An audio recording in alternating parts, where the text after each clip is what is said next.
नमस्कार दोस्तों, ज्ञान गंगा चैनल में आपका स्वागत है। एक कदम सफलता की ओर।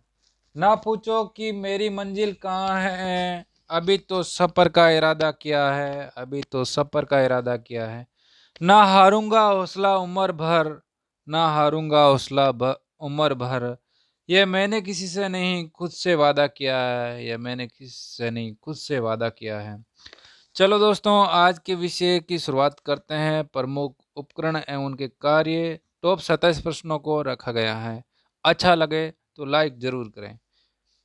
पहला क्वेश्चन है, अल्टीमीटर उपकरण का कार्य होता है वर्षा का मापक, वायुमंडलीय दाब की माप, हृदय गति की जांच, ऊंचाई का मापक। तो अल्टीमीटर उपकरण का कार्य होता है ऊंचाई का मापक। प्रश्न संख्या 2, बैरोमीटर उपकरण का कार्य होता है वायुमंडलीय दाब की माप, हृदय गति की जांच, ऊंचाई का मापक। इनमें से कोई नहीं। तो इसका आंसर होगा वायुमंडलीय दाब की माप।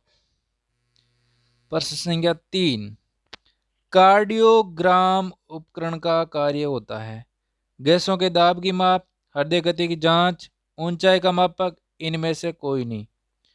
तो इसका आंसर होगा हृदय गति की जांच। प्रश्न संख्या 4, हाइड्रोमीटर उपकरण का कार्य होता है द्रव्य का अपेक्षित घनत्व, गैसों के दाब की माप, वर्षा का मापक। इनमें से कोई नहीं। तो हाइड्रोमीटर उपकरण का कार्य होता है द्रव्य का अपेक्षित घनत्व। प्रश्न संख्या 5, मैनोमीटर उपकरण का कार्य होता है गैसों के दाब की माप, वर्षा का मापक, भूकंप की तीव्रता का मापन। इनमें से कोई नहीं। मैनोमीटर हमेशा गैसों के दाब की माप में काम में लेते हैं। रेन गेज उपकरण का कार्य होता है दोस्तों, ये तो कई बार एग्जाम में आ चुका है, पता ही होगा आपको। वर्षा का मापक, भूकंप की तीव्रता का मापन, आवर्तित गति कर रही वस्तुओं का वेग मापने में। इनमें से कोई नहीं। तो इसका आंसर होगा वर्षा का मापक। प्रश्न संख्या 7, रिएक्टर स्केल उपकरण का कार्य होता है। यह भी कई बार आ ही चुका है। प्रश्न संख्या 7, रिएक्टर स्केल उपकरण का कार्य होता है भूकंप की तीव्रता का मापन, दूध की शुद्धता का माप, द्रव्य का अपेक्षित घनत्व, हवा की शक्ति तथा गति। तो रिएक्टर स्केल भूकंप की तीव्रता का मापन करता है। प्रश्न संख्या 8, लेक्टोमीटर उपकरण का कार्य होता है दूध की शुद्धता की माप, हवा की शक्ति तथा गति की, वायुमंडल की आर्द्रता की माप, भूकंपीय यंत्र। तो इसका आंसर होगा दूध की शुद्धता का माप काम में आता है।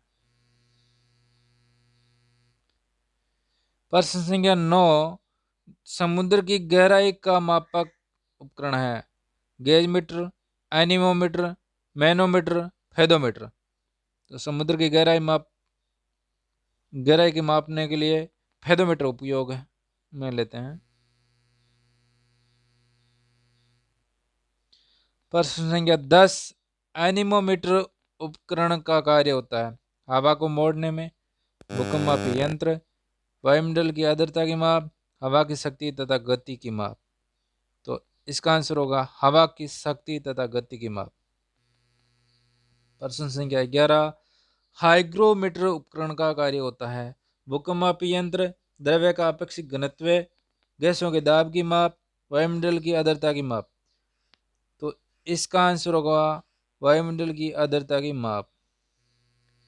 प्रश्न संख्या 12, सीस्मोग्राफ उपकरण का कार्य होता है भूकंपीय यंत्र, वायुमंडल की आर्द्रता की माप, द्रव्य का अपेक्षित घनत्व, पानी में ध्वनि की माप। तो इसका आंसर होगा भूकंपीय यंत्र।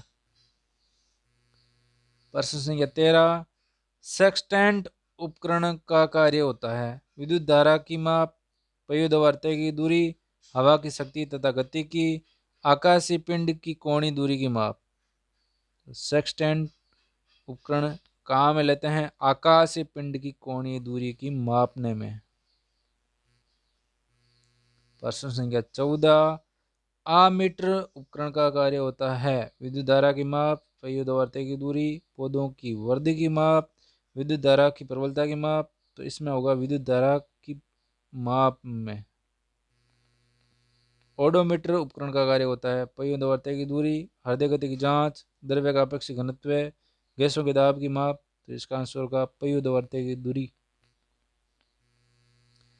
प्रश्न संख्या 16, क्रेस्कोग्राफ उपकरण का कार्य होता है पौधों की वृद्धि की माप, विद्युत धारा की प्रबलता की माप, पहियों की दूरी, रक्तदाब का माप। तो इसका आंसर होगा पौधों की वृद्धि की माप। प्रश्न संख्या 17, गैल्वेनोमीटर उपकरण का कार्य होता है रक्तदाब का मापक, पानी में ध्वनि की माप, पहियों की दूरी, विद्युत धारा की प्रबलता की माप। तो इसका आंसर होगा विद्युत धारा की प्रबलता की माप।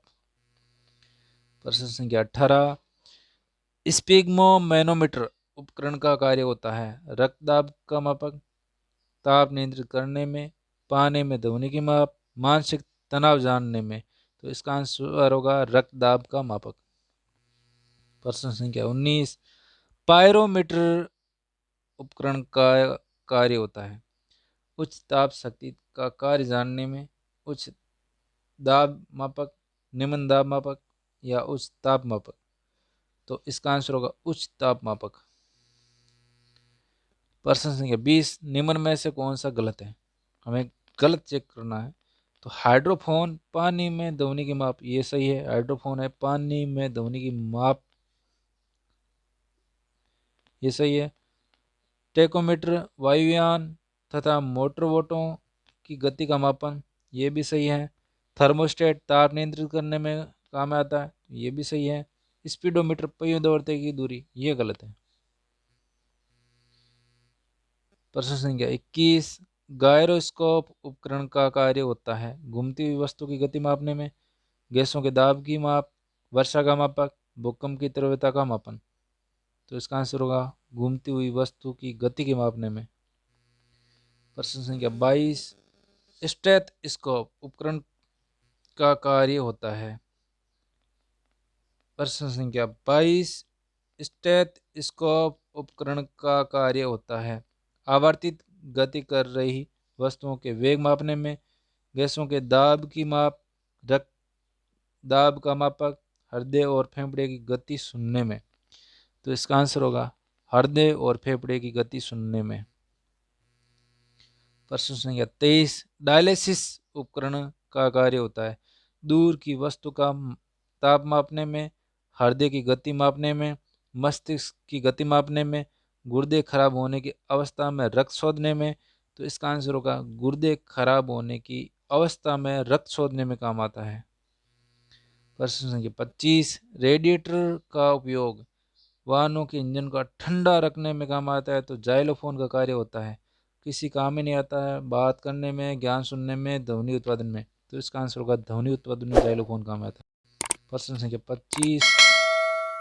संख्या 25, पिपेट द्रव्य की निश्चित मात्रा मापने में, पेसमेकर हृदय स्पंद में काम में आता है। तो बताइए केवल एक सही है, केवल दो सही है, सभी सही है, इनमें से कोई नहीं। तो इसका आंसर होगा सभी सही है। प्रश्न संख्या 26, प्रश्न संख्या 26, क्रोमोमीटर जलयानों पर समय का सही पता लगाने में, साइट्रोट्रन कृत्रिम मौसम का निर्माण करने में, पायरोमीटर समुद्र की गहराई मापने में, निम्न में से कौन सा गलत है। तो ये तीसरा ही गलत है। पाइकोमीटर है समुद्र गहराई मापने, समुद्र गहराई मापने फेदोमीटर काम में आता है, इसलिए यह तीसरा गलत हो गया। प्रश्न संख्या 27, ऑटोमीटर का उपयोग होता है गाड़ी द्वारा तय की दूरी अभिलेखित करने में, गाड़ी चलाने में, गाड़ी पेट्रोल मापने में, वाहनों के इंजन को ठंडा रखने में। तो इसका आंसर होगा गाड़ी द्वारा तय की दूरी अभिलेखित करने में काम आता है। दोस्तों ये एक मॉक टेस्ट है, इसको सबमिट करने पर पता चलता है कि हमने कितनी गलती की है। और 270 में से 270 हमारे नंबर आए हैं। प्रत्येक प्रश्न के 10 पॉइंट रखे गए हैं। जिसमें 270 में से 270 आए हैं। हमने पूरा मॉक टेस्ट सही दिया है। तो दोस्तों इस प्रकार के मॉक टेस्ट आप देना चाहते हैं तो हमारे वीडियो के नीचे लिंक दिया हुआ है, उस साइट पे जाकर आप मॉक टेस्ट फ्री में दे सकते हैं। दोस्तों ये वीडियो आपको अच्छा लगा तो लाइक ज़रूर करें और हमारे चैनल को सब्सक्राइब करें, ताकि हम नया जो वीडियो डालेंगे वो आप तक पहुंच पाए। धन्यवाद।